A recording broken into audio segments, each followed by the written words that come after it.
What's up, guys? Welcome back to the channel.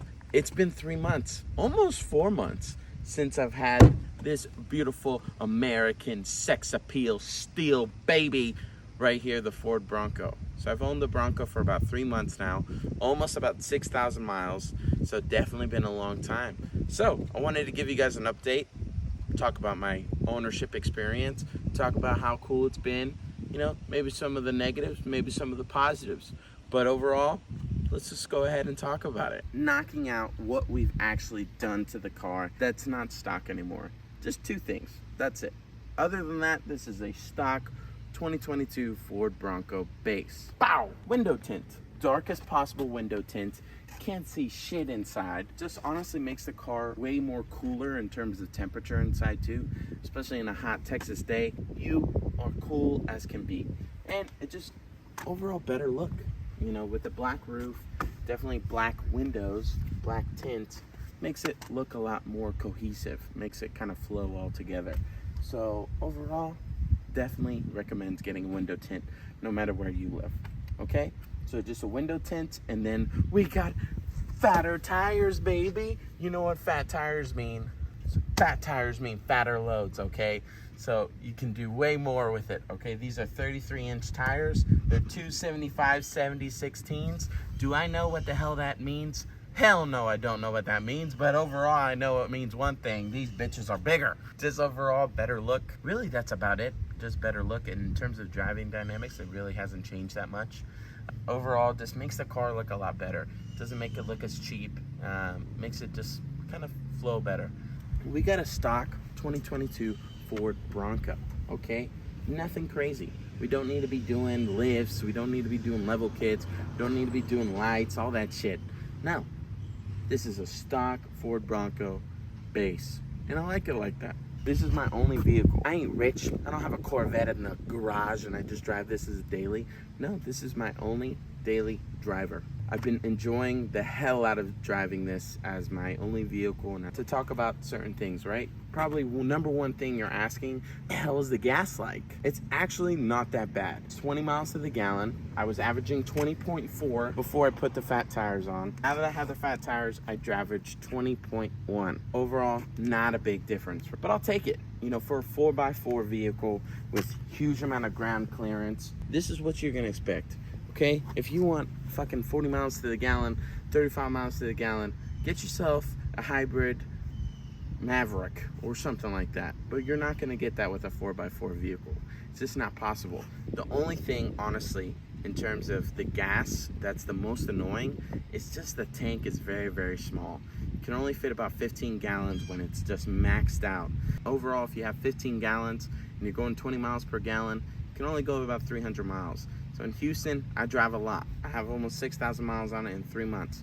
So overall, you're gonna go to the gas station a lot. So that's the kind of annoying part. But who gives a shit? You're enjoying your life, right? Overall comfort in the vehicle, okay? This is gonna be your daily driver, right? You wanna make sure that you're comfortable in your commutes, on your trips, and everything like that.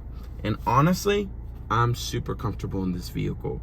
I feel like for me, being a bigger guy, I feel great. You know, sometimes when you go into those Jeep Wranglers, you feel claustrophobic. You feel like your freaking arm is right on the door. Here, I'm very comfortable. I have ample amount of space, ample amount of legroom, ample amount of headroom. I'm 6'1", no problems. It's honestly very comfortable. It's definitely something that you, maybe if you have a regular car, it's something to get used to. When you're on the highway going 75 miles an hour, this baby is freaking moving, okay? And the wind is going ahead over your head. It's loud. Times, you know, if an 18-wheeler goes by, you feel a little rush of wind. So it's definitely something that's a unique driving experience and you have to get used to. It's not super hard to get used to. It's just different. It's not a Toyota Camry. It's not a Ford Escape. This is a Ford Bronco. So overall, the driving dynamics is gonna be a lot different. But in terms of fun, this thing is so much fun to drive. Every single day, every single time I get behind this wheel, I have fun with it. Having the base engine, the 2.3 liter EcoBoost, it's still a very powerful engine. You know, it's only a 2-door, so you don't really need the 2.7. You don't need a bigger engine. It's great. It's peppy, it's fun. You know, once that turbo kicks in, You have a lot of fun. You hit the turn really hard. You know, you feel like you're Ken Block or something, you know, going through a rally course. It's a lot of fun. So definitely, you know, every day I have a smile in this vehicle, and you can't really say that a lot about some vehicles. So it's definitely a whole lot of fun. You can't really describe it until you get into it. So I have not gotten bored of the driving dynamics at all. Just overall, it's just something to get used to, but I guarantee you'll love it if you love a good time. If you're dry as hell and boring, probably just stick with your Camry and you're gonna be fine, buddy. We talked about driving, we talked about overall feel. Talk about technology. When it comes to the car, how is the technology? How has it been? How is it going? And everything like that. Overall, let's talk about sound system, right? So music, I'm a big music guy. Love putting on music in my car. Apple CarPlay being standard in this car is great. It's wireless too, so you don't have to have it hooked in, and it just goes straight through. 98% of the time, it's great. It has no problems. You're good. You're awesome. You have nothing to worry about. But just sometimes, it just has like a weird glitch. It has this weird thing where I'm on the phone with somebody, and then I get off the phone, and then it goes, instead of going back to Spotify and playing my music, it'll go to the radio station and then just turn on and just be super loud, and it's just random. Like I never listen to the radio, and it just automatically goes back to the radio. Or sometimes you'll be on the phone with somebody on Apple CarPlay, and then for some reason it turns on the radio. I don't know if the radio's paying these guys to turn on the radio, but it's definitely something that's the only really hiccup when it comes to the Apple CarPlay, or just technology in general. Overall, just tech in the car. The GOAT modes. The GOAT modes is a huge technology innovation, in my opinion. So not just having driving modes, but having modes that actually work. In Texas, rain has been freaking crazy lately.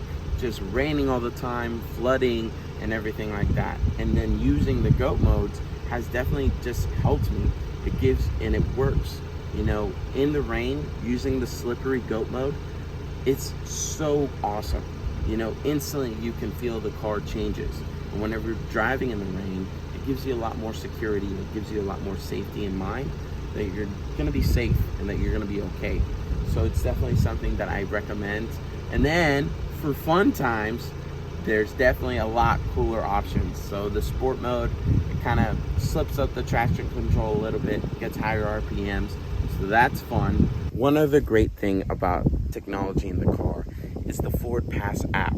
Using the Ford Pass app, you know, you can just have it on your phone. So you log in, okay? And then it brings up your profile. So it brings up your car, so my Bronco, and then you have unlock, lock, you can start the car, you can use the horns, and you can go in and actually have different things and like rewards that you can use towards service. You know, you can use it towards accessories, things like that are honestly pretty cool. And overall, this is what you're gonna use it for, okay? I live in Houston, Texas. It's hot. So turning on the car when I'm at work or I'm in the gym, it definitely helps a lot. So all you have to do is hold it down for like 3 seconds, and then it starts doing like a loading screen. And boom, the car's already on. Just turned on. If you want to lock it, you can lock it. You just hold it for 3 seconds and it locks. And then it'll show you door locked. Or, you know, it's just overall just super simple. And, you know, having this feature definitely helps. And then you can just turn it back off if you want, which just happened. Okay? So those are some things that you're going to use on a day-to-day basis. You know, if you want to turn on your car to get cold, or you want to turn it on to get hot in the winter.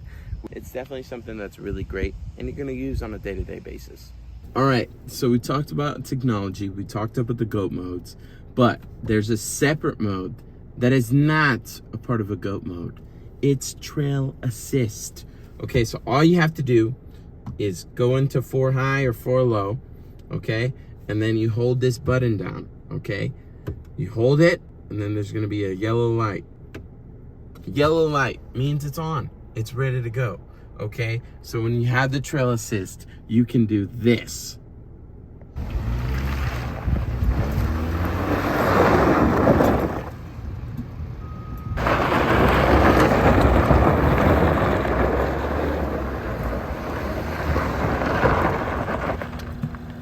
and you can do some other stuff too. But you can have a lot of fun with it. I mean, it's probably something that you need some practice for. Don't be a badass and try to do it in front of somebody to be cool, because you need to practice, okay? I tried to do that, and let's just say it didn't work out. That's okay. We were good. We laughed it off. But but anyways, it's a lot of fun. It goes to show you how much fun this car is, because you can use it for the rain. You can use it obviously for the street. But when you go off-road, it's still an off-road vehicle. You can use the technology to your advantage and have fun. There you go. That's my overall experience owning a Ford Bronco for the last 3 months. You know, most likely I'll probably do another update probably in a year or so. But that being said, I have really enjoyed owning this Bronco, and it's overall been a lot of fun. You know, it's definitely a unique vehicle that people are going to ask you about. People are going to say, hey, you have a Ford Bronco. How do you like it? What's the engine? What's this? What's that? When you see other Ford Broncos on the road, you're going to, like, you know, have a little sign of respect. And then whenever you see a Jeep Wrangler, you're just going to be like, you are such a pussy, you know, and it's a lot of fun. So it's definitely something that's unique and you don't really get with a lot of vehicles. So I definitely recommend owning a Ford Bronco, having it as your vehicle. You're going to have a lot of fun. Understand to yourself that it's a different driving experience, that it's not the same, and that if you don't like some of the shortcomings, then probably not the vehicle for you. I've really enjoyed my experience. I love the Ford Bronco. If you have any questions or have any ideas for other videos that you'd like me to do, let me know. But other than that, I appreciate you guys watching. I appreciate you being here, and I hope you enjoy the rest of your day. See you later, everybody.